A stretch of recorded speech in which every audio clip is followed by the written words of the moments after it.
তাদের সাথে আমি ব্লগ শেয়ার করতে পারছি না, তার কারণ শরীরের অবস্থা খুবই খারাপ, খুব শরীর খারাপ আমার। তো সেই কারণে ব্লগ শ্যুট করতে পারছি না, আর এডিট করা তো অনেক দূরের কথা। ব্লগই যদি শ্যুট না করতে পারি তাহলে তোমাদের সাথে আমি কি এডিট করে ভিডিও দেব। তো যাই হোক, এটা প্রায় 2-3 দিন আগের ভিডিও। আজকের এডিট করলাম, আজকেই ছাড়লাম। কালকের ছাড়ার কথা ছিল, কিন্তু কালকের আর এডিট করে উঠতে পারিনি বলে তোমাদের সাথে ভিডিওটা আমি শেয়ার করতে পারিনি। আশা করছি গতকাল থেকে আগামীকাল থেকে আমি আবার তোমাদের সাথে রোজের মতন ভিডিও শেয়ার করব। তো দেখি কতটা কি করতে পারি।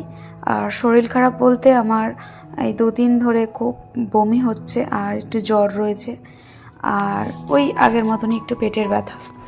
তো যাই হোক, ওষুধ খেয়েছি, ওষুধ খাওয়ার পর এখন আপাতত একটু সুস্থ রয়েছি। সেই জন্য ভাবলাম যে ভিডিওটা যখন শ্যুট করা রয়েছে তাহলে তোমাদের